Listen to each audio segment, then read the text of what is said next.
ప్రమాణ గ్రంథం అనేది ఇప్పుడప్పుడే మనం తెలుసుకుంటుంది. సకల వేదాల సారమది. 700 శ్లోకాలు యజుర్వేద, ఋగ్వేద, అథర్వణ వేద, సామవేద అనే ఇట్లా 4 వేదాలకి 108 ఉపనిషత్తులు ఉన్నాయంటారు. దాంట్లో మధ్వాచార్యులు, రామానుజాచార్యులు, శంకరాచార్యులు వీళ్లే కాక పెద్ద పెద్ద ఋషి మునీశ్వరులు దశోపనిషత్తు అని పొది ఉపనిషత్తులు చాలా మన జీవితానికి దగ్గరగా కావాల్సినది. మనము ఆ లోకానికి పోల్చుంటే ప్రయాణానికి ఈ పొది ఉపనిషత్తులను చదువుల్లా అని చాలా ఫేమస్.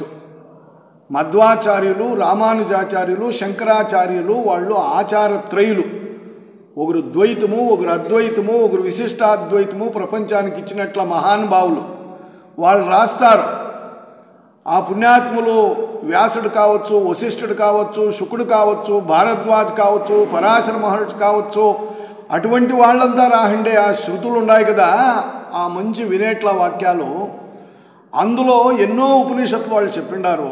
పెద్దోళ్ళ మాటలు ఉపనిషత్తులు ఉంటే పెద్దోళ్ళ మాటలు పెద్ద బాల శిక్షలో ఒక మాట అంటారు.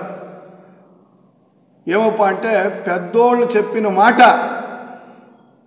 పెరుగులో కట్టిండే సద్ది చెడిపోయేదంట.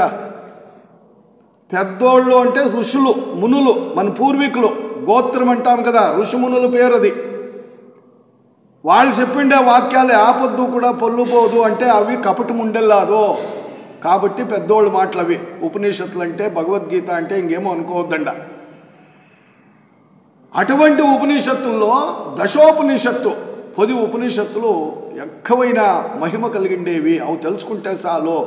దాంట్లోకే 7-14 జన్మాలు కావాల. మనం ఒక జన్మలో కూడా మన ఉద్యోగాలు, మన సేద్యము, మన వ్యవహారాలు మనం తిట్టుకునేది ఇడిచి పక్కకు పోం కదా. ఒక ఉపనిషత్తు కూడా చదువుం కదా.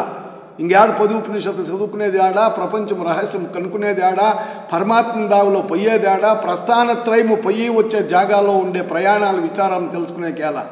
మనం దీనికే సరిపోయి కదా బతుకులు. ఏమిటికి యాడోట్లో, యాడ్ తిండి, యాడ్ ఆస్తి, యాడ్ అంతస్తు, యాడ్ డబ్బు, దీంట్లోనే పాయి కదా. అందుకే ఆ పుణ్యాత్మలు చెప్పిండేది ఈ ప్రస్థానత్రయుల్లో వేదోపనిషత్తులకు మీకు అన్నీ కాకుండా పోయినా 10 ఉపనిషత్తులు తెలుసుకోండా. వేదాల సారమంతా ఉపనిషత్తులు లేకొచ్చింది. ఉపనిషత్తులో 108 లేని సారము కూడా 10 ఉపనిషత్తులు లేకొచ్చింది. తిరిగి చెప్తాడో దాన్ని కూడా మీరు అర్థం చేసుకోలేకుండా పోతే ఆ ఉపనిషత్తులంతా సారం తీసేయండేది భగవద్గీత. అందుకే ఉపనిషత్తులు అనే గోవుల్ని ఇంకా పాలు పిండి పాలే మన చేతికి ఇచ్చినాడంట కృష్ణ పరమాత్ముడు. ఆ పాలు భగవద్గీత.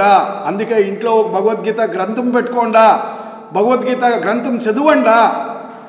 ఇదంతా ప్రతి ఆశ్రమంలో అనేది చిన్మయ ఆశ్రమం ఉండే, కైవారం తాతగారి ఆశ్రమం ఉండే, లేకుండా ఎవరిదైనా కానీ ఇట్లా బ్రహ్మ విద్య ఆశ్రమం ఉండే, ప్రతి ఒక్క ఆశ్రమంలోనే ఆధ్యాత్మిక సభలో ఈ భగవద్గీత అని ప్రమాణంగా పెట్టుకుంటారు. ఒక చిన్న ఉదాహరణ ఈ కాలం జరిగిండే కథలు ఏమోపా అంటే, ఈ మహాత్మా గాంధీజీ బతికినప్పుడు ఇంగ్లాండ్కి పోయినట్ట, ఏమో చదువుకొని వస్తాను అని. ఆడిపోతే ఆయన రోజు బాగా చదివి బ్యారిస్టర్ పదవి వచ్చేసా, అంటే లాయర్ అయిపోయా ఇంగ్లాండ్లో, లండన్లో లాయర్ అయిపోయినాక ఏడో ఒక దినమో ఏమో సభ జరుగుతూ ఉంటా. తగ్గిపోతే ఇండియాని ఇంకా వచ్చిండవా, భారతదేశం ఇంకా వచ్చిండవా, అబ్బా ఎట్లా పుణ్యదేశమప్పా, ఎట్లా ఋషులు మునీశ్వరులు ఎట్లా పెద్దోళ్ళు ఎంత బాగా బతికిండే వాళ్ళ దేశం ఇంకా వచ్చిండవప్పా, భగవద్గీత ఎన్నికి తల చదివిండావు అనిరంట. సిగ్గైపోయారంట మహాత్మా గాంధీకి. అయ్యో నేనెట్లా ఉడరా, వేరే దేశం వాళ్ళు నా దేశంలో నా హిందూ ధర్మంలో పుట్టిన భగవద్గీత అని అడుగుతా ఉంటే నేను ఇంకా ఒక పేజు దాన్ని తిప్పేయలేదే. సిగ్గుపడి అప్పా నేను చదివినలేదు అని సత్యం చెప్పి అని ఇంకా మన ఇండియాకి వచ్చినప్పుడు ఒక భగవద్గీత తీసుకొని దాన్ని అంతా చదివితే అది జీవన ధర్మయోగం అంట. అంటే భార్యాభర్తలు ఎట్లా సంసారం చేయాలా, సంతానం ఎట్లా పొందల్లా, బిడ్డలు కర్తవ్యమేమి, వాళ్ళు చదివేటప్పుడు వాళ్ళు ఎట్లా శ్రద్ధాభక్తిగా ఉండాలా, పెండ్లాంని కట్టుకునేవాడు ఎట్లా ఉండాలా, తల్లిదండ్రులను ఎట్లా చూసుకోవాలా, స్నేహితులను ఎట్లా చూసుకోవాలా, వ్యాపారం వ్యవసాయం చేయి తప్పు లేదు, ధర్మయుక్తమైన వ్యాపారం ఎట్లా చేయాలా, ధర్మయుక్తముగా వ్యవసాయం ఎట్లా చేయాలా, ఇదంతా ఉందంట. దాంట్లో మన మనసు ఎక్కడ పోతుంది, మన బుద్ధి ఎక్కడ పోతుంది, మన ఆత్మ అంటే ఏమి, మన యోచనలు అంటే ఏమి, మన బుద్ధి అంటే ఏమి, ఈ దీనికి ఆత్మకి ఉండే సంబంధం ఏమి, ఇదే రాశాడు. ఆశ్చర్యమైపోయానంట గాంధీజీకి. అయ్యో ఎంత తప్పు చేహిడిస్తాపో నేను, ఇటువంటి శ్రేష్టమైన గ్రంథాన్ని నేను చదువులాదే అట్లా అనుకొని దాన్ని బాగా చదివిందే కాక చదివిండేవాళ్ళు చాలా జనం ఉంటారు. 700 శ్లోకాలు గడిచేహిండేవాళ్ళు ఉంటారు. కానీ నడుచుకునేటప్పుడు సాసు గింజంతన్నా నడుచుకునేలే, చెప్పేది నాయకట్లా ఊరికే మాటలు. ఏం ప్రయోజనం? నడుచుకోవాలి కదా, నడుచుకునే దాంట్లో కదా ఉండేది. అప్పుడు ఆ మహాత్మా గాంధీ అనుష్ఠానం చేస్తాడు. అనుష్ఠానం అంటే నడుచుకుంటాడు. భగవద్గీతలో కర్మయోగం చెప్పినట్లా, భక్తి యోగం చెప్పినట్లా, జ్ఞానయోగం చెప్పినట్లా, ధ్యానయోగం చెప్పినట్లా ధ్యానం చేస్తాడు. అది ఆయనకి సిద్ధిస్తుంది. సిద్ధించినాక ఆయన భగవద్గీత పైన ఒక వ్యాఖ్యానం రాస్తాడు. ఈ ప్రపంచంలో ఎందరు ఋషులు మునీశ్వరులు సాధకులు ఉండారో వాళ్ళంతా ఈ భగవద్గీత చదువుకున్నాక దానికి ఒక వ్యాఖ్యానము అంటే ఒక ధర్మగ్రంథం వాళ్ళు రాస్తారు. మేమేం తెలుసుకుంటే భగవద్గీతలోని ఇస్కాన్ టెంపుల్ ఉంది కదా, వేదాంత ప్రభు ఆయన కూడా భగవద్గీతకి వ్యాఖ్యానం రాసినారు. ఈ ఏర్పాటులో ఉండేట్లా వాళ్ళ స్వాములో ఎవరో మలయాళం ఆశ్రమం స్వాములో వాళ్ళు రాసినారు, చిన్మయ ఆశ్రమం స్వాములు రాసినారు. వీళ్ళు ఆచార్యులు మధ్వాచార్యులు, రామానుజాచార్యులు, రాఘవేంద్ర స్వామి కూడా గీతా వివృత్తి అని చెప్పి దానికి వ్యాఖ్యానం రాసినారు. దీన్నంతా ఏమిటి నేను చెప్తా ఉండేది అంటే, గీత చదివితే అట్రాక్షన్ అది జీవితానికి. నాకు బిడ్డలుండారో బిడ్డలు లేదో, సంపత్తు ఉందో సంపత్తు లేదో, చదువు ఉందో చదువు లేదో, గీత అంటే ఒక ప్రమాణం. అది ధర్మం, అది న్యాయం, అది శాస్త్రం, అది సత్యం. అట్లా దాన్ని బాగా అనుష్ఠానం చేసినాక ఆయన దానికి ఒక గ్రంథం రాస్తాడు. దాని పేరు అనాసక్తి యోగా. అనాసక్తి, ఆసక్తి లేకుండా జీవితంలో ఎట్లా మనము బ్రతకవచ్చు అట్లా అని చెప్పి ఆ అనాసక్తి యోగాన్ని రాస్తాడు ఆయన. వీను మన డివి గుండప్ప అనేవాళ్ళు చాలా ఫేమస్. కన్నడದ భగవద్గీత అంటారు, మంకుతిమ్మన కగ్గాని. ఆ డివి గుండప్ప గారు భగవద్గీత తాత్పర్యమును గ్రంథం రాస్తాడు. నేను ఇదంతా మీరు ఏడన్నా ఋషిమునీశ్వరులు కాషాయ వస్త్రం వేసుకోండి అట్లా సాధువులు లేపో రాసేది అని అనుకునేరు. చక్రవర్తి రాజగోపాలాచారిని ఆయన గవర్నర్ అయ్యి రాష్ట్రపతి సీట్లకి ఎక్కినోడు. ఆయన దాన్ని రాస్తాడు. బాల్ గంగాధర్ తిలక్ అని ఇంగ్లీష్ వాళ్ళతో తరుము కొట్టినోడు. స్వరాజ్యము స్వాతంత్రము నా జన్మసిద్ధ హక్కు అని స్వతంత్రాన్ని పోరాడినోడు. అటువంటి బాల గంగాధర్ తిలక్ భగవద్గీతానికి ఒక గ్రంథం రాస్తాడు. నేను ఇవంతా మీకు ఎలా చెప్తా ఉండేది అంటే, ఈ పొద్దు కూడా పెద్ద పెద్దోళ్ళ చేతిలో భగవద్గీత ఉంటుంది. అమెరికాని ఏడిన ఒబామా మన ధర్మమే కాదు ఆయన చేతిలో భగవద్గీత ఉండే. దేశ విదేశాల వాళ్ళ చేతిలో. ఈ పొద్దు సుప్రీంకోర్టు సుప్రీం జడ్జిలు వాళ్ళ చేతుల్లో, వాళ్ళ ఇళ్ళల్లో, వాళ్ళ టేబుల్ మీద భగవద్గీత ఉంటుంది. ఎవరో అక్కర్లేని వాళ్ళు ఈతో ఈ హిందూ ధర్మం సరిలేదు, అది సరిలేదు, ఇది సరిలేదు, వీళ్ళు ఇట్లు చేస్తారు, రాముడు అట్లు చెప్పా, కృష్ణుడు ఇట్లు చెప్పా అని చెప్పి ఏమి ఒక గ్రంథం చదివేంత లేదు. అది యాదో పనికిరాని న్యూస్ పేపర్లు 4 చదివేసి ధర్మానికి వ్యాఖ్యానం ఇచ్చకపోతారు. మహా తప్పు. దయపెట్టి బాగా అర్థం చేసుకోండా. భగవద్గీత అంటే ఏమనుకో ఉన్నారు, స్వయం పద్మనాభస్య ముఖ పద్మాద్విన అంటాడు చూడండి వ్యాసుడు. స్వయం పద్మనాభుడు అంటేమి ఆ పద్మ అనే ఇట్లా కమలము తామరం భూములు ఈ నాభిలో బొగ్గిల్లా పుట్టిందంట ఆ కృష్ణ పరమాత్మనికి పద్మనాభుడు. అటువంటి పద్మనాభుని ముఖ పద్మ అంటే ఆ ముఖార విందుని ఆయన నోట్లేని ఇంకా వచ్చిండే గ్రంథమయ్యా. అది మానవులు రాసిండేది కాదు. అది వాళ్ళు కల్పన చేయండి. వీళ్ళెవరు కవులు రాసుకుంటారు కదా ఒక సినిమా పాట, ఇంకొక గ్రంథం, అట్లు కాదు. అది సకల వేదాల సారమది, సకల ఉపనిషత్తుల సారమది, సకల బ్రహ్మసూత్రాల సారమది, సకల ధర్మాల సారమది భగవద్గీత అంటే. ఎలా అట్లా చెప్తాను అంటే, ఈ మధ్యన మన ధర్మాన్ని అర్థం చేసుకోకుండా పర్వాలేదండి, నిదానంగా మనం ఏం చేసుకునేస్తామే బిరినా. కానీ అపార్థం చేసుకునే వాళ్ళు జాస్తి అయిపోయి మన ధర్మానికి క్షీణ కలిగేట్లా విచారాలు చేస్తున్నారు. దయపెట్టి ఇటువంటి దాన్ని మనమందరూ కూడా ఎదిరించల్లా. మన బిడ్డలకు, మన ఇంట్లో ఉండే బిడ్డలకు, మన చుట్టూ ఉండే బిడ్డలకు, మన స్కూల్లో ఉండే బిడ్డలకు భగవద్గీత లాంటి మంచి ధర్మశాస్త్రాలని చదువుమని చెప్పి, అనుష్ఠానం చేయమని చెప్పి, దాన్ని ఫాలో చేయమని చెప్పాలా.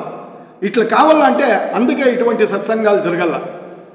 దేవాలయాల్లో కానీ, ఆశ్రమాల్లో కానీ, ఇటువంటి ఆశ్రమాల్లో ఇవంతా జరగవలసి ఉండే ఉద్యానం అది అట్లాది. అటువంటి శ్రేష్టమైన గ్రంథం. ఇంకొక మాట చెప్పి నా సబ్జెక్ట్ లేకపోతా నేను. ఏమోపా అంటే, ప్రపంచంలో ఎన్నో ఉన్నాయి ధర్మాలు. హిందూ ధర్మం ఉంది, అలాగనే మనలోనే వేరింగడంగా పోయిండే ఇట్లా ఏమి బౌద్ధ ధర్మం ఉంది, ಮತ್ತು ಸಿಖ್ ಧರ್ಮ ఉంది, జైన ధర్మం ఉంది, క్రైస్తవ ధర్మం ఉంది, యహూదీ ధర్మం ఉంది, జొరాస్ట్రియన్ ధర్మం ఉంది, ఇస్లాం ధర్మం ఉంది, క్రైస్తవ ధర్మం ఉంది. కానీ ఈ ధర్మ గ్రంథాలన్నీ చేరిస్తే ఒక తక్కువలే తూకానికి వేస్తే ఇదంతా ఎన్ని తూగుతాయో భగవద్గీత 700 శ్లోకాలు ఉండే బుక్ని ఎత్తుకొని ఆ పక్కలో పెడితే దీనికి సరిగ్గా దీంట్లో ధర్మం లేదంట ఈ అన్ని గ్రంథాలలోన. అది ప్రమాణం చేసి చూపించినారు. స్వామి వివేకానందని ఒకడు విదేశమోడు అడుగుతాడు, ఏముంది నీ భగవద్గీతలో, మీ హిందూ ధర్మంలో ఏముంది మీ భగవద్గీతలో అని చెప్పి ఒక పెద్ద లైబ్రరీకి పోతాడు. ఈ భగవద్గీతని మన హిందూ ధర్మాన్ని కిందేసేంటారు. ఈ క్రైస్తవ ధర్మం కావచ్చు, ఈ ఇస్లాం ధర్మం కావచ్చు, ఖురాను గ్రంథం అన్నీ పైన వేసింటారు దిక్కు లేకుండా. వాడంటాడు కీట్లేసేయాలా అని, రేగిచ్చల్లా అని వివేకానందని. వివేకానంద నీ ధర్మం ఏడపడిందో చూడి, కింద పడిపోయింది, పైకి లేసేకి కూడా ఇవ్వలేదు అంటాడు. అర్థం చేసుకోండియా, మాడమొస్తే నిద్రపోవల్లా స్వెటర్ వేసుకొని ఉందా? ధర్మము తెలిసిన వానికి రక్తం ఉడకల్లా. అర్థం చేసుకోండి. హిందూ ధర్మానికి ఏమంటాడు తెలిసిన స్వామి వివేకానందో, అవునయ్యా మిస్టర్ బ్రదర్. అప్పుడు కూడా ఏమంటాడో, ఏమరా ముందు కొడక అనలా, మిస్టర్ బ్రదర్, రే అప్పా సోదరా, నా అన్నదమ్ముడా, నిజమే నా గ్రంథం, నా ధర్మం దిగు ఉంది, ఇన్ని ధర్మాలని మోస్తా ఉందిరా. ప్రపంచంలో ఉండే ధర్మాలనంతా కిందుండే తడపాయంలో ఉండే, బేస్లో ఉండే, పాయాలో ఉండే నా ధర్మం కాపాడుతా ఉందిరా. అందుకురా నాది సనాతన ధర్మము, అదిరా హిందూ ధర్మము. ఈ ప్రపంచంలో ఉండే ధర్మాలని, ఈ ప్రపంచంలో ఉండే మతాలని, ఈ ప్రపంచంలో ఉండే జాతి సంప్రదాయాలని అన్ని మోసేకి శక్తి కృష్ణ పరమాత్ముడు భగవద్గీతలో పెట్టి దిగు పెట్టినాడురా. అది బేస్, అది పాయ అని అంట. వాని ముఖం ఏమైంటుందే? ఇంత అయింటుంది. వస్తుందా నిద్ర? చెడికి పనుకోవాలనిపిస్తుందా? వయసు అవుతుందా? 90 ఏళ్ళలో కూడా నిద్రపోకూడదు. ప్రపంచానికి ఏమన్నా సేవ్ చేయాల. ఇటువంటి విచారాలు తెలుసుకొని ఎవరో మన ధర్మాన్ని, మన సంస్కృతిని, మన విచారాన్ని, ఆచారాన్ని వాడు దూషణ చేస్తూ ఉంటే మనము షండలై బండలై బుదకరాదు. అది క్షాత్ర ధర్మం. ఇది కృష్ణ పరమాత్ముడు అర్జునుని చెప్పింది.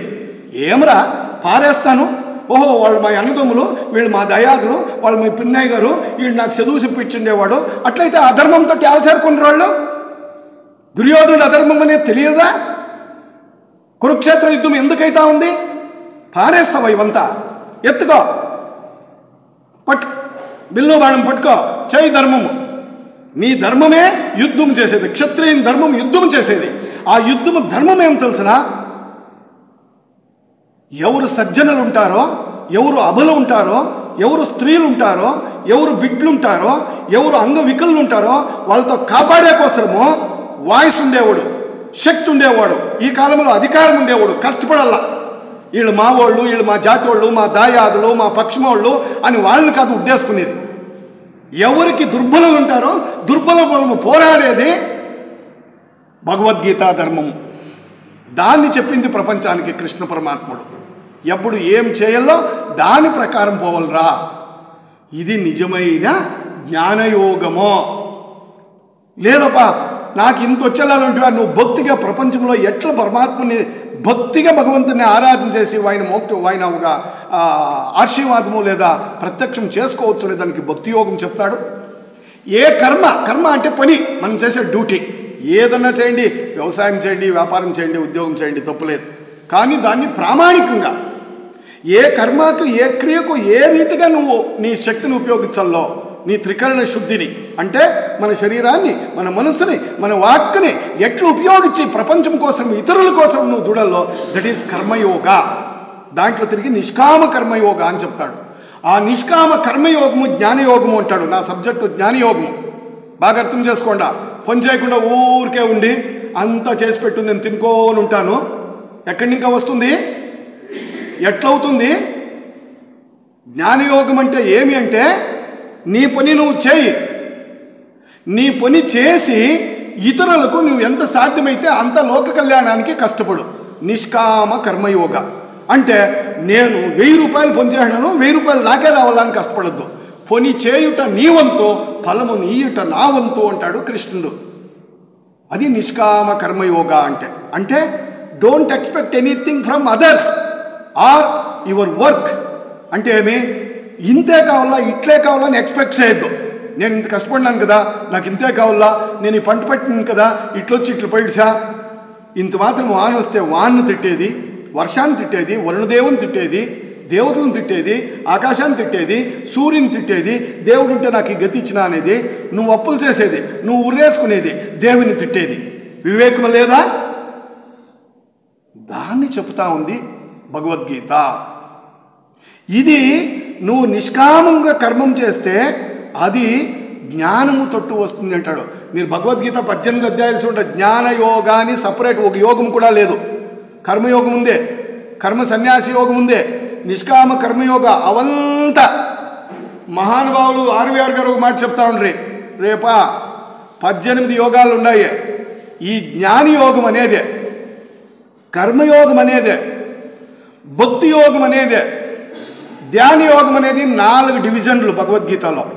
ఇవి ప్రతి యోగంలోన కలిసిండాయి. సాంఖ్య యోగం ఇంకా ఇడిసే విశ్వరూప దర్శన యోగం ఉంది కదా, లాస్ట్కు పురుషోత్తమ ప్రాప్తి యోగం, ఇట్లంతా ఆటి వరకు అన్నిట్లోన ప్రతి చాప్టర్లోన ప్రతి అధ్యాయంలోన కర్మయోగం ఉంది, ప్రతి అధ్యాయంలోన భక్తి యోగం ఉంది, ప్రతి అధ్యాయంలోన జ్ఞానయోగం ఉంది, ప్రతి అధ్యాయంలోన ధ్యాన యోగం ఉంది. బాగా విస్తృతంగా దీన్ని స్టడీ చేస్తే, ధ్యానం చేస్తే అర్థమయ్యే విచారాలు ఇవి. అట్లా అని చెప్పి ఆ జ్ఞానయోగానికి సపరేట్గా విచారం లేదో, ఈ అన్నిట్లోన ఇది జ్ఞానం ఉంది, అన్నిట్లోన భక్తి ఉంది, కర్మం ఉంది అనేట్ల విచారాన్ని ఆ కృష్ణ పరమాత్ముడే చెప్తా ఉన్నాడు. కాబట్టి ఏకం సత్ విప్రా బహుదా వదంతి. భగవద్గీత చెప్పేది ఒకటే. నువ్వు యా యోగమన్నా యా అధ్యాయంలో కన్నా పో, ఉండేది ఒకటే సత్యమో, ఉండేది ఒకటే భగవంతుడు. నువ్వు తెలుసుకునే తవుడు ఏమేమో తెలుసుకుంటావు, తెలుసుకో. ఏకం సత్ విప్రా బహుదా వదంతి. అనేక దారులు. అబ్బా నేను సిక్కు ధర్మంలో పోతాను, ఎవరప్ప వద్దని రే. నేను హిందూ ధర్మంలో పోతాను, ఎవరప్ప వద్దని రే. నేను ఇంకొక ధర్మంలో పోతాను, ఎవరప్ప వద్దని రే. ఒక నది హిమాలయ పర్వతం మీద పుడుతుందండి. గంగా, యమున, బ్రహ్మపుత్ర, సట్లెజ్, సింధు ఇట్లా నదులు పుడతాయి. ఒకటి ఉత్తరానికి పోతుంది, ఒకటి దక్షిణానికి పోతుంది, ఒకటి పరమిటికి పోతుంది, ఒకటి తూర్పుకి పోతుంది. అన్నీ పారి పాడి పంటలు పండి, తాగేకి నీళ్ళిచ్చి, సరోవరాలు ఇయ్యి, మన జీవనం పావనం చేసి, చివరికి ఏకో దేవ ఒకే సముద్రంలో చేరుకుంటాయి, ఒకే సముద్రంలో చేరుకుంటాయి. ఏకం సత్ విప్రా బహుదా వదంతి. ఉండేది ఒకే సత్యమే. ఆ సత్యాన్ని 4 రీతిలుగా చెప్తారు. చెప్పుకోండి, మెథడ్లు వేరే అంతే. దాన్ని మన థియోసాఫికల్ సొసైటీ ఆడు ఫస్ట్లోనే బోర్డే హిట్స్ని చూడ. ఏం తెలిసిన, సత్యాన్నాస్తి పరోధర్మ, సత్యానికంటే మిగిలిన ధర్మము లేదు, ఉండేది ఒకే సత్యమే. కాబట్టి ఏ ఆచరణ, ఏ సంస్కారం, ఏ సంప్రదాయం, ఏ ధర్మవాడైనా వచ్చి ఈ థియోసాఫికల్ సొసైటీలో మహానుభావుడు విశ్వనాథ రాజు గారికి కట్టించిపోయిండే ఈ ఆశ్రమంలో తెలుసుకునేవానికి జ్ఞానం వస్తుందన్న ఆయన. జ్ఞానం వస్తే వాడు ధ్యానాన్ని కుసునుకుంటాడు. ఆయన ధ్యానంలో కుసునుకుంటే నేను ఎవరు, ఈ జీవాత్మలకి ఆ పరమాత్మని ఒక అంశం ఎట్లొచ్చా, నేను చివరికి ఎక్కడ పోతాననేది తెలుస్తుంది ఆయన. కాబట్టి ఆ మహానుభావుడు ఆస్తులు అంతస్తులు చేసేసి వాళ్ళ బిడ్డలకి పాపలకి ఇచ్చిపోలేదు. ఆయన మనం అందరూ కుసునుకునేదానికి ఒక జాగా ఇచ్చిండేది. ఏమి ఇది గీతా ధర్మమో, భగవద్గీతలో దీన్నే కృష్ణుడు చెప్పింది జ్ఞానము. ఆ జ్ఞానయోగాన్ని తెలుసుకొని బ్రతకండా. కాబట్టి ఈతవారు నెల ఉపన్యాసాలు, మాసిక సత్సంగ గోష్ఠీలు జరిగే ఉద్దేశం ఏమిటంటే నలుగురికో ఆధ్యాత్మిక జ్ఞానాన్ని ఇయ్యల్లా. We are all brothers and sisters. మనము సోదర సోదరీమణులు. ఈశ్వరుని అంశం అందరిలోనా ఉంది కనుక మనమందరూ ఆ గురువుగారు చెప్తా ఉండ్రి, హార్మోని అంటే సామరస్యంగా బతుకండా. నేనెక్కువ, నా ధర్మం ఎక్కువ, నా జాతి ఎక్కువ, మా సంప్రదాయం ఎక్కువ, మా కులం అంటే ఏం తెలిసినా వద్దప్ప. మనమందరూ భగవంతుని బిడ్డలో. ఇది జ్ఞానం, ఇది సత్యము, ఇదే వివేకము.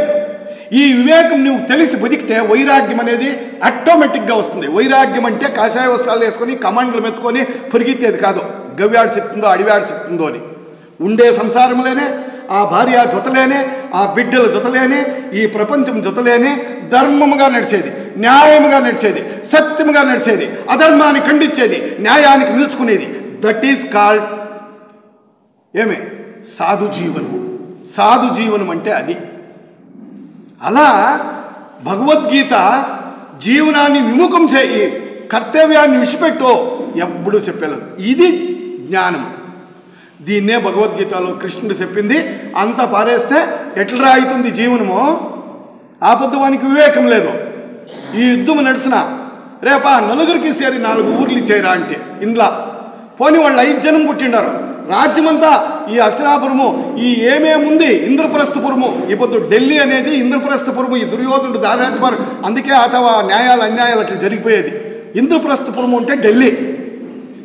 కురుక్షేత్రం అంటే దానికి ఒక 30-40 మైళ్ళు అవతలకుంది, ఆ హర్యానా పంజాబ్ తొట్టు. అంతా జరిగిన కథలు ఇవి, ఏమి కన్ను కట్టలు కాదు. అక్కడ ఈ 5 జనానికి సరే ఒక రాజ్యం ఇచ్చేలేదు. పోనీ ఒక ఊరు ఇచ్చాయా, వాళ్ళు ఎట్లా బతుక్కుంటారు కూలోనాలు వేసేసి ఇలా. అందుకు కదా యుద్ధం జరిగిందే. ఏపో యుద్ధంలో పారేసి అంతా పోతాడట. వాటికి అన్నదమ్ముడు అయిపోనే, రక్తం పొందించుకోనే, ధర్మానికి నిలకుండా పోతే దాన్ని ఎదిరించాలా అనేది గీతా ధర్మము. ఆ జ్ఞానం చెప్పేదే జ్ఞానయోగం. బాగా అర్థం చేసుకోండి. ధర్మం, న్యాయము, సత్యము, నీతి, మనము ఆ దుర్బలుల కోసం నిలిచేది, ఇవంతా ధర్మ పరిపాట్లలో వస్తూ ఉండే ఇట్లా విచారము. ఇది జ్ఞానయోగము. దీన్నే మనము ఆ భగవద్గీత చదువుతూ ఉంటే ఏం ఆనందమైన గ్రంథం అండేది. కొత్త కొత్త భావనలు వస్తాయి, కొత్త కొత్త యోచనలు వస్తాయి, కొత్త కొత్త స్పందనలు వస్తాయి. నాకు అనిపిస్తుంది అప్పుడప్పుడు ఆ లోపల ఇంకా అంత ప్రేరణ కలుగుతుందండి. ఈఎస్ మెంబర్స్ ఉన్నారు, అంతర్దృష్టి కూడా ఇస్తూ ఉంటారు, ఇప్పుడు ఉత్కాంక్షని ఇస్తారు. ఆ లోపల వచ్చే ప్రేరణ మీకు మహానుభావుడు విశ్వనాథ్ రాజు గారు అంటా ఉండ్రి, నైనా ఉద్బుద్ధమవుతాయ్యా ఆధ్యాత్మిక భావనలు, ఉద్బుద్ధమవుతాయంట. అంటే మీకు బాగా అర్థమై చెప్తాను. అందరికేం చూస్తున్నారు కదా, నీళ్లు ఊటి ఇట్లా వస్తూ ఉంటుంది పైకి. ఆధ్యాత్మిక శక్తి అనేది మనము సింపుల్గా సరళీకరణంగా బతికితే, సత్యముగా, నీతిగా, న్యాయముగా బతికింటే మనలో ఆధ్యాత్మిక విచారాలు ఉద్బుద్ధమవుతాయి. బుక్ చదివితే వచ్చేది కాదు ఇవి, ఉపన్యాసం వింటే వచ్చేవి కాదు ఇవి. నీకు ఆ భావన రావాల, నీలోనే ఉంది ఆ ధర్మము. నువ్వు అర్పించుకుంటువి ఆ గురువుల్లోకి, ఆ ఉద్బుద్ధమవుతాయండి, ఉద్బుద్ధమవుతాయి అంటా ఉండే ఆ మహానుభావుడు. ఇంకొక పదమనేవాడు ఆయన, ఓతప్రేతముగా కలిసిపోతాయి ఉంటాయి మనలో ధర్మం అనేది. నైనా యా వయసులో అయినా శంకరాచార్యులకి 6 ఏళ్ళకే వివేకం కలిగి భగవంతుని ఈశ్వరుని ప్రాప్తి చేసుకున్నా. కాబట్టి భగవంతుని వైపు మనం మనసు ఉండాలప్ప. ఉద్యోగం చేయప్ప పర్వాలేదు, సంసారం చేయప్ప పర్వాలేదు, అయితే ఈ తొట్టు గమనం పెట్టుకోప్ప, బ్రహ్మజ్ఞానం తొట్టో ఆత్మజ్ఞానం తొట్టో అని చెప్తా ఉండే పుణ్యాత్ముడు. అట్లా మాటలు చెప్పేవాళ్ళు అరుదైపోయినారండి, కరువు అయిపోయినారు. నాకు ఎంత సంతోషం అవుతుందంటే ఆ మహానుభావుడు చేయండే సంకల్పం 30 ఏళ్ళు 40 ఏళ్ళు ఆయన చేయండే తపస్సు చూడండి. ఇట్లా ప్రతికూల వాతావరణంలో ఇవిడు 80 దాటా, ఆవిడ 55 లెక్క ఏంటి, ఇవిడు 80 దాటే సంఖ్య. ఇది ఎవరో నేను చెప్తారని వచ్చిండే మాట కాదు. ఆ బుద్ధ భగవానులు, ఆ మహానుభావులు, ఋషేశ్వరులు, ఆ విశ్వనాథరాజు గారు చేయండే సంకల్పం. ఇది ఎందుకు చెప్తానంటే, నీ ఏం పనికి నువ్వు సినిమాలు మెప్పుకుంటావా, నీతో వద్దని వెళ్ళా. మనలో ఒక ఆయన వస్తాడు పాపము, ఆ గొర్రెలు అతను ఇన్స్పెక్టర్స్ వచ్చి మధ్యాహ్నం భోజనం లేట్ అయిపోయినా గబక్కని పోయి గొర్రెలు ఏడుస్తాడు. అయితే ఈతకి వెళ్ళదంటే, స్వామి మంచి పదార్థం స్వామి, దీన్ని ఎట్లు పాగొట్టుకుందో. ఆయనకి నేను ఫోన్ చేసే పని లేదు. ఇప్పుడు పాంప్లెట్ ఇప్పించుకుంటాడు, నెలకి వచ్చేస్తాడు. అటువంటి మహత్తరమైన విచారము ఆధ్యాత్మిక జ్ఞానం అంటే.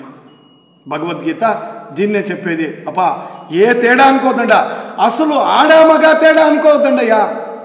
ఆడవాళ్ళు కూడా గార్గి, మైత్రేయి అనే ఎట్లా వాళ్ళు జ్ఞానం పొంది తపస్సు చేసి భగవంతుని సాక్షాత్కారం చేసుకుంటే ఎట్లా సతీమణులు ఎందరున్నారు.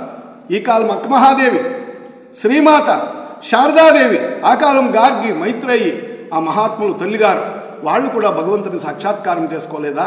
పంట పని చేసుకుంటే ఆధ్యాత్మికానికి, సత్సంగానికి రాకూడదు అని ఎవరన్నా చెప్పిండారా?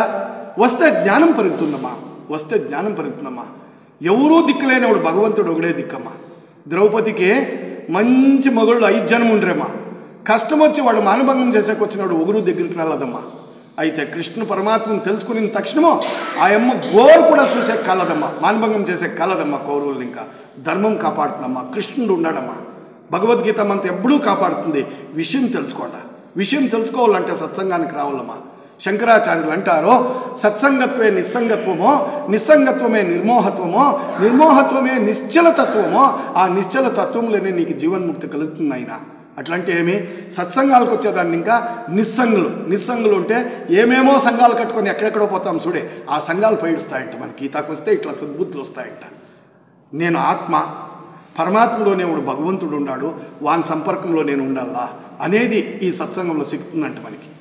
ఎప్పుడు ఇట్లా దొరుకుతుందో ఆ మోహము, ఏమేమి వస్తువులు వాహనాల మీద, సినిమాల మీద, సీరియల్ మీద మన గమనం ఉందే, ఆ మోహం పైడుస్తుందంటమ్మా. ఆ మోహం పోయినాక నిశ్చల తత్వం వస్తుందంటమ్మా. అంటే పళ్ళు తిరిగినా పైడేరా, నాకేం రాసింటే అది అవుతుంది, నాకు సిక్కిండే ఈ మొగుడు, ఈ నాకు కలిగిండే ఈ బిడ్లు, ఈ ఇంట్లో నేను ఆనందంగా ఉంటాను, భగవంతుని కార్యాలు చేస్తాను, పొద్దున సాయంకాలము దేవునికి ఒక గడ్డంటిస్తాను, కడపాల మీద నీళ్ళు వేస్తాను, తులసి బృందావనానికి పూజ చేస్తాను, నా బిడ్డల కోసం పరమాత్మను ప్రార్థన చేసుకుంటాను. 100 జనం మినిస్టర్లు మీకు చుట్టాలున్నా, మీసాలు కలిగిండేవాళ్ళు మీ ఊర్లు మెంబర్లు, మీ అన్నగారు, మీ మొగుళ్ళు అందరూ అయినా కూడా నీ బిడ్డకి మంచి చదువు కావాలా, నీ బిడ్డకి సంస్కారం కావాలా, నీ బిడ్డకి మంచి ఉద్యోగం కావాలా, నీ బిడ్డకి ఆరోగ్యం కావాలా, భగవంతుడే ఇయ్యాలమ్మా. ఏకో దేవ, వాడు ఒకడేనమ్మా దిక్కు మనకి. ఇది తెలియక ఏడో ప్రపంచంలో 4 డబ్బులు సంపాదించి నేను శ్రీమంతుడు అనుకొని, ఒకంత ఆస్తులు ఉంటే నేను పెద్ద జమీందారుడు అనుకొని అహంకారంలో పడిపోతా ఉన్నారమ్మా. ఇడీ భగవద్గీతలో దీన్నేనమ్మా చెప్పిండేది. ఆస్తిని ఎక్కువగా నమ్ముకోవద్దండా, అంతస్తుని ఎక్కువగా నమ్ముకోవద్దండా, డబ్బుని ఎక్కువగా నమ్ముకోవద్దండా, మీ అనుకు పుట్టిండే వాళ్ళతో కూడా ఎచ్చగా నమ్ముకోవద్దండా. మీరు నమ్మాల్సి ఉండేది ఎవరిని అంటే భగవంతుణ్ణి. అప్పా నువ్వు తండ్రి, నేను బిడ్డ, నీ ತಂದೆ నా కంద, ಇಲ್ಲಿ నా ಬಂದೆ, ನೀನು ಹೆಂಗೆ ನಡೆಸಿದ್ರೆ ಹಂಗೆ నడుచుకొని ಹೋಗ್ತೀನಿ. ఇది ఆధ్యాత్మిక జ్ఞానం అమ్మ.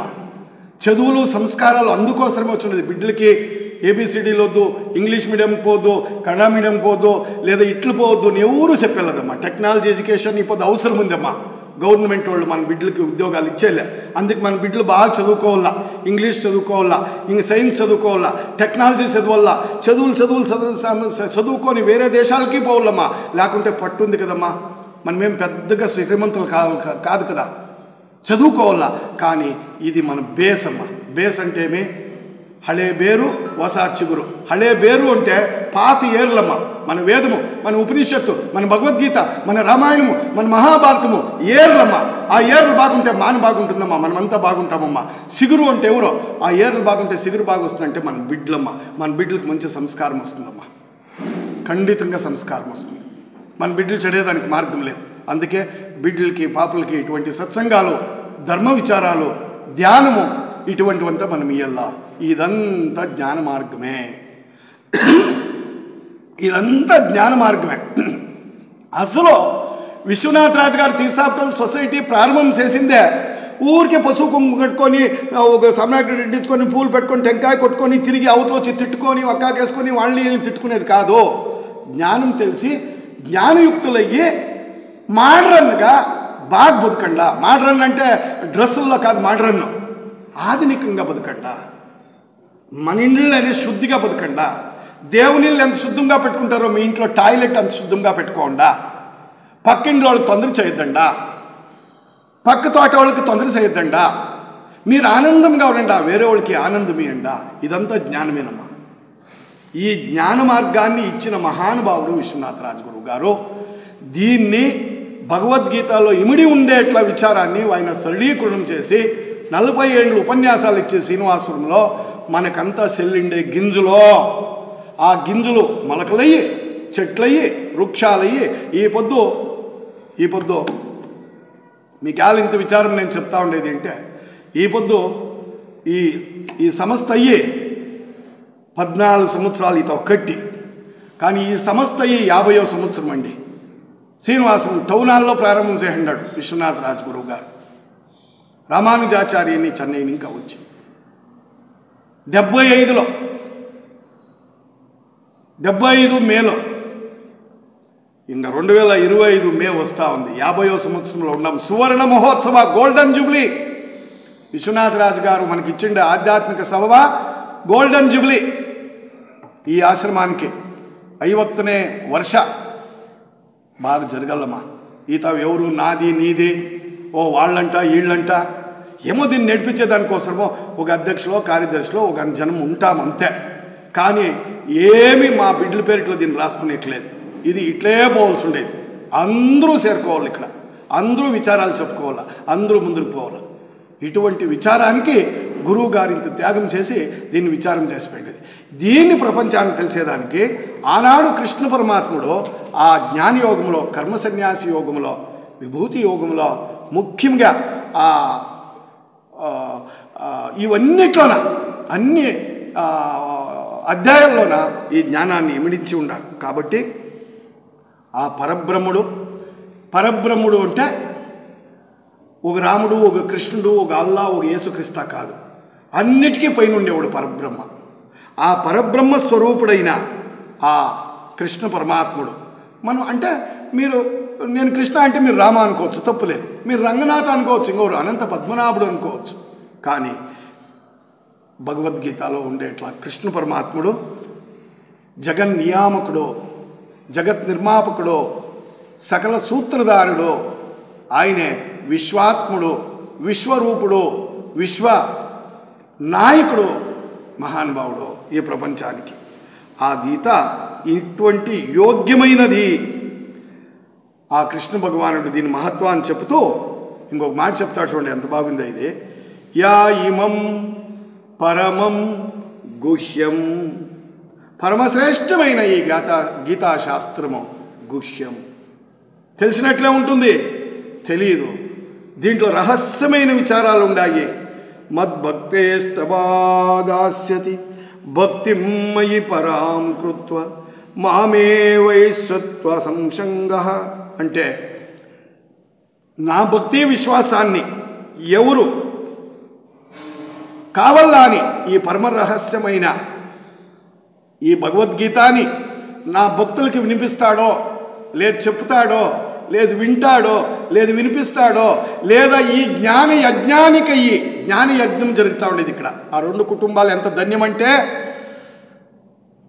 ఆ వాసవి సత్యనారాయణ శెట్టి వాళ్ళ కుటుంబం, కల్లూరు ఆ సుబ్బరెడ్డి నారాయణ రెడ్డి వాళ్ళ కుటుంబం ఎంత ధన్యమంటే, ఇటువంటి జ్ఞాన యజ్ఞాన్ని పొంది చేసేట్లా పుణ్యాన్ని వాళ్ళు పొందింటారు. అందుకే ఆయన అంటాడు, ఇట్లా కార్యం ఎవరు వాళ్ళు నిస్సందేహంగా నన్ను చేరుతారు. ఇంకేం కావాలయా ప్రమాణమో? నాకు ఎంత ఆనందం అవుతుందంటే, ఈ ప్రపంచం లేని విచారాలు మనం అనుకునే చలి గాలి వాన పొట్టెలదండి. ఆ భగవంతుని విచారాలు లేకపోతే ఎంత బాగా చెప్తాడో చూడండి. ఏమంటే, ఎవరైతే ఈ జ్ఞానాన్ని ప్రపంచానికి గీతా జ్ఞానాన్ని ఇయ్యల్లా అని పడిపాట్లు పడతాడో, నేను చెప్పచ్చు, చేపిస్తూ ఉండేవాళ్ళు ఎవరో ఉన్నారు, నన్నిటిని ఇంకా కష్టపడినారు పద్జనము వాళ్ళు ఎవరో ఉన్నారు. మీరందరూ ఇట్లా ప్రతికూల వాతావరణంలో వచ్చినారు. మనమందరూ కూడా సహభాగులే, మనమందరూ కూడా భాగస్వాములే ఈ గీతా యజ్ఞానికి. వీళ్ళు తప్పకుండా నన్ను చేరుతారు అంటాడు కృష్ణుడు. ఎంత ఆనందం కదా! ఏమో చేస్తే కాదు, ఇట్లా గీతా యజ్ఞాలు చేస్తే నన్ను పొందుతారు. కాబట్టి వానికంటే ప్రియమైన వాడు నాకెవరూ లేరు. అటువంటి వాళ్ళకంటే ప్రీతిపాత్రలు ఈ భూమండలంలోనే నాకెవరు లేదు. అంటే ఊరికే కుంకుమ పెట్టుకొని లేదా ఇది పెట్టుకొని 24 గంటలు నా దగ్గర కాదు, జనాల కోసము, జనాల హితము కోసము వాని పనివాడు, మేస్టర్ పని, డాక్టర్ పని, ఇంజనీర్ పని, రైతు పని, అన్నం పెట్టే అమ్మ వంట పని శ్రద్ధాభక్తిగా చేస్తే వాళ్ళు ఆ పనిలేనే వాళ్ళకి మోక్షం సిక్కుతుంది, ముక్తి సిక్కుతుంది. కాబట్టి ఇటు ధర్మయుక్తమైన సంవాదము ఆ కృష్ణ పరమాత్ముడు తర్వాత అర్జునులో జరిగినట్ల సంవాదము, కాన్వర్జేషన్ ఇది భగవద్గీత.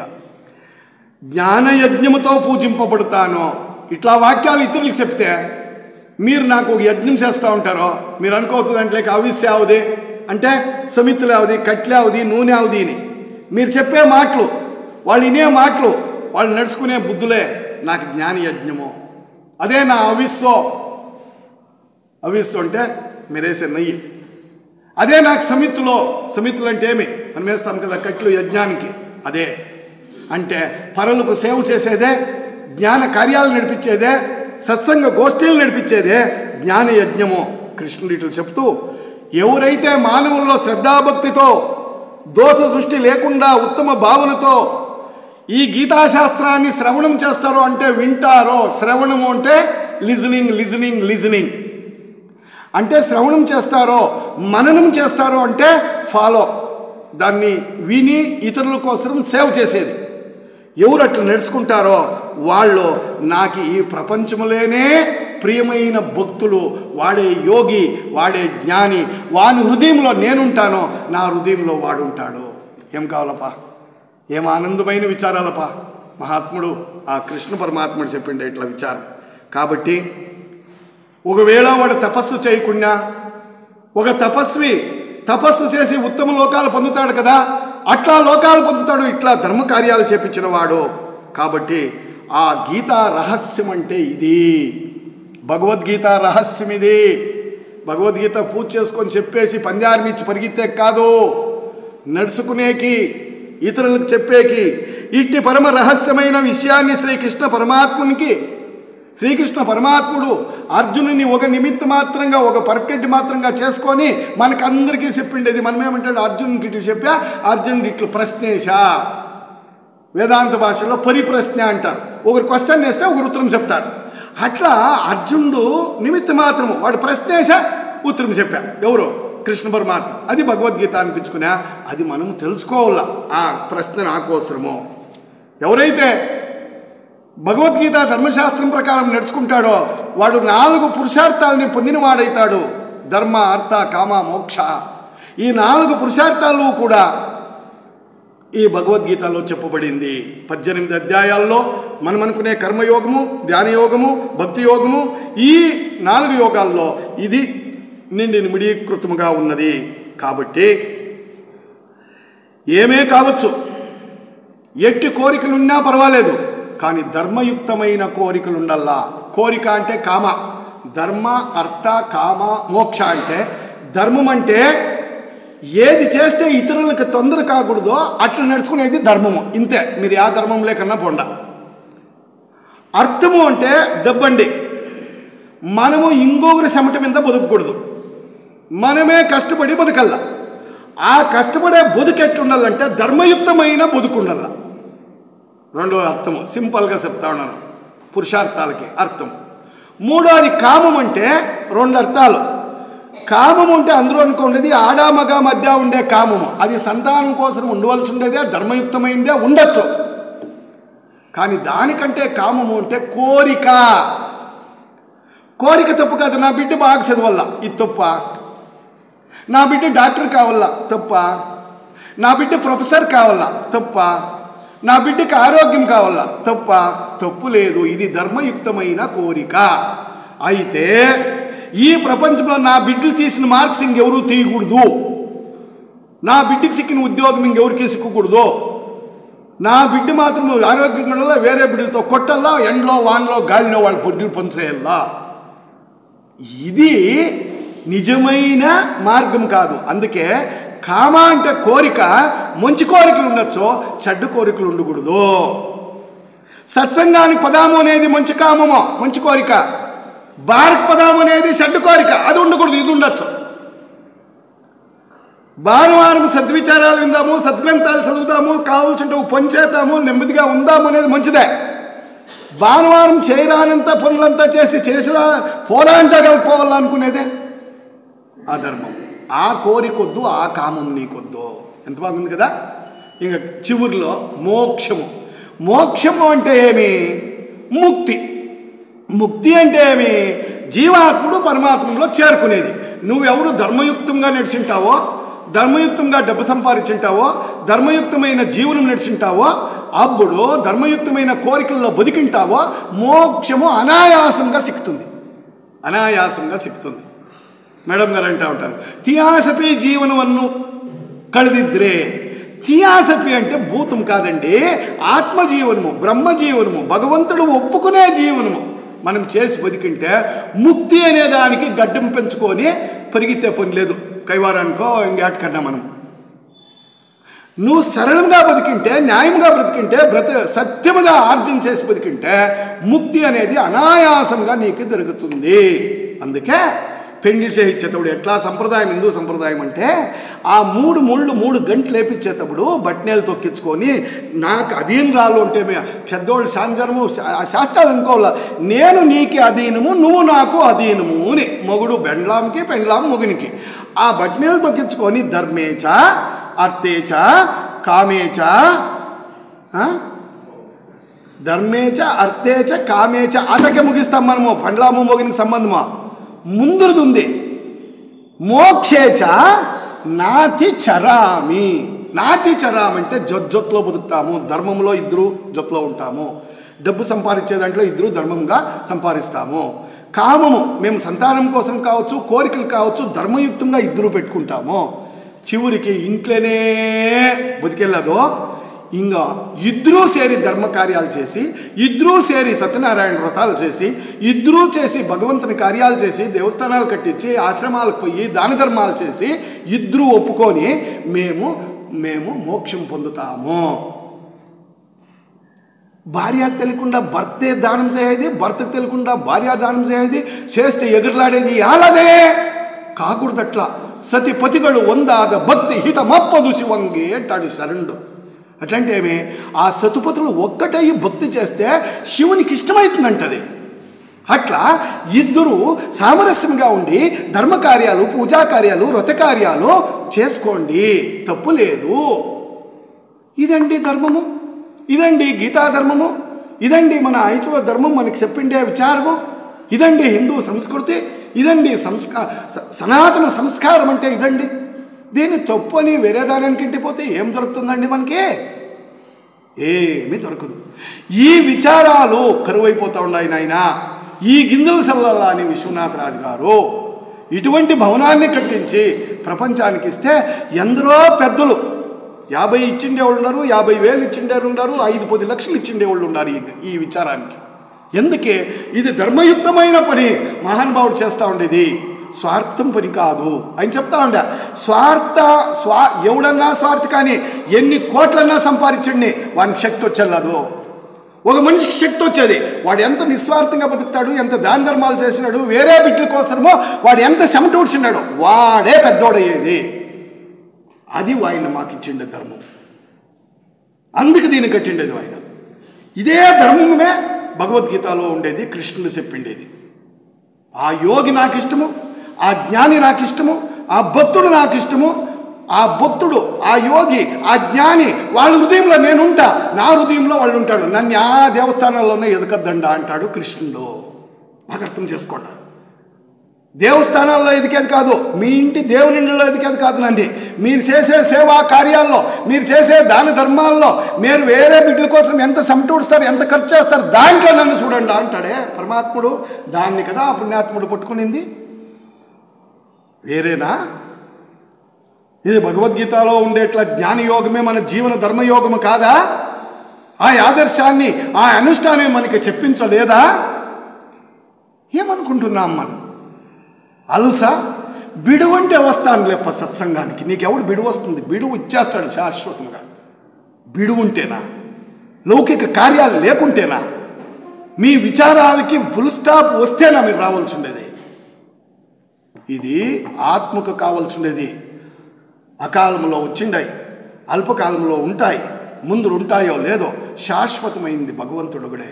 భగవంతుని విచారాలు తెలుసుకునేదానికి మనము సదా ఉండలే కానీ దీనికి మనము ఎంత మాత్రమో ఆలస్యం చేయరాదు అని మహానుభావుడు చెప్తా ఉండే. ఇది తెలుసుకుంటే వివేకము, ఇదే జ్ఞానము, ఇదే జ్ఞానయోగం.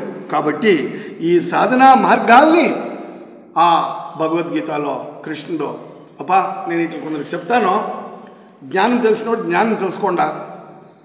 కొందరికి ధ్యానంలో నిర్వికల్ప సమాధికి వెళ్ళిపోతారు.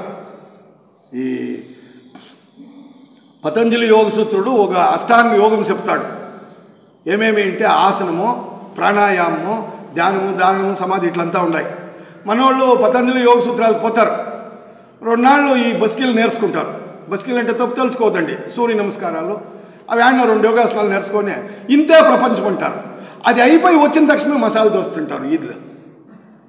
ఇంపా అంటే పోయింది ఆరోగ్యానికే, జ్ఞానానికి. జ్ఞానము ఇసిపెట్టి ఆరోగ్యము ఇసిపెట్టి ఎవరిని తిడుతూ ఉండాల, దయపెట్టి తప్పు తెలుసుకోవద్దండ. ఆ ఆసనము ప్రాణాయామము అయినాక నీకు ఒక తహబంది అంటే కాన్సన్ట్రేషన్ వస్తుంది. కాన్సన్ట్రేషన్ వచ్చిన తర్వాత నువ్వు ధ్యానంలో కూర్చుకోవాలా. ధ్యానంలో కూర్చుకున్నాక ధారణ అంటే ధరించేది. నేను ఈ బట్టలు ధరించినాను, ధారణ చేసినాను ఈ బట్టలు. అట్లా మన మనస్సు భగవంతుడినో, గురువులనో, సత్యాన్నో, అహింసనో, ప్రేమనో, ధర్మాన్నో, కృష్ణ పరమాత్మనో ధ్యానం చేసి మనసులో పెట్టుకొని ధ్యానాన్ని కూర్చుకునేది. ఆ సమయమంతా ఆ విషయం మీద ఉండిపోయేది ధారణ బాగా కుదిరితే సమాధి స్థితికి వెళ్ళిపోతాడు. సమాధి అంటే చచ్చిపోయేది అనుకోవద్దంట. ఆత్మ పోయి పరమాత్మలో కలుసుకునేది, జీవాత్ముడు పోయి పరమాత్మలో కలుసుకొని వాళ్ళిద్దరూ మాట్లాడుకుంటారు. తండ్రి బిడ్డలు ఒకటవుతారు. యోగా అంటే కలిసేది. ఎవరెవరో ఈ శరీరంలో ఉండే జీవాత్ముడు పరమాత్ముడు ಅನುಸಂಧಾನಮಯ್యేది. ಯೋಗ ಅಂದರೆ ಕೂಡುವಿಕೆ, ಸೇರುವುದು ಕನ್ನಡದಲ್ಲಿ. ಯಾರ್ಯಾರು ದೇಹಾತ್ಮದಲ್ಲಿರುವ ಜೀವಾತ್ಮನು ಪರಮಾತ್ಮನು ಒಂದಾಗುವ ಪ್ರಕ್ರಿಯೆ ಯೋಗಾಸನಗಳು, ಪ್ರಾಣಾಯಾಮಗಳು, ಧ್ಯಾನಗಳು, ಧಾರಣಗಳು, ಸಮಾಧಿ ಪ್ರಕ್ರಿಯೆಗಳು. Process. This all yogic process is to reach the Paramatma. ಪರಮಾತ್ಮನ ಸೇರೋದಕ್ಕೆ ಮಾರ್ಗಗಳು. ಅದು పతంజలి ಯೋಗ సూత్రಗಳು. ముందు నెల యోగ మార్గము ఉంది. మేడం గారు సబ్జెక్ట్ పెట్టినారు జనవరికి. వేమన్ గారు దాని కార్యకర్తలుగా ఉన్నారు. ఎవరు తప్పించుకోవద్దండి. నేను యాలు ఇటువంటి విచారాలు చెప్తానంటే గురువులు ఇచ్చిండే పుష్టి పదార్థం ఇది. పుష్టి పదార్థం. దీంట్లో మంచి విటమిన్స్ ఉన్నాయి మన జీవితానికి. ఈ జన్మానికే కాదు, ముందు జన్మాలకు కూడా ఉన్నాయి. సత్సంగం అనేది అంతటి మహత్తరమైన భాగ్యము. దీన్ని చెప్తూ దీన్ని ఎవరు గీతాశాస్త్రాన్ని శ్రద్ధగా అనుష్ఠానం చేస్తారో, ఫాలో చేస్తారో వాళ్ళు పరమాత్మ ప్రాప్తి కలిగించుకుంటారు. పరమాత్మ ప్రాప్తి అంటే ఏమి? భగవంతునిలో ఐక్యమవుతారు. దీన్ని ఏమంటుంది మన హిందూ శాస్త్రము? మోక్షము అంటుంది. మోక్షము. ఇటువంటి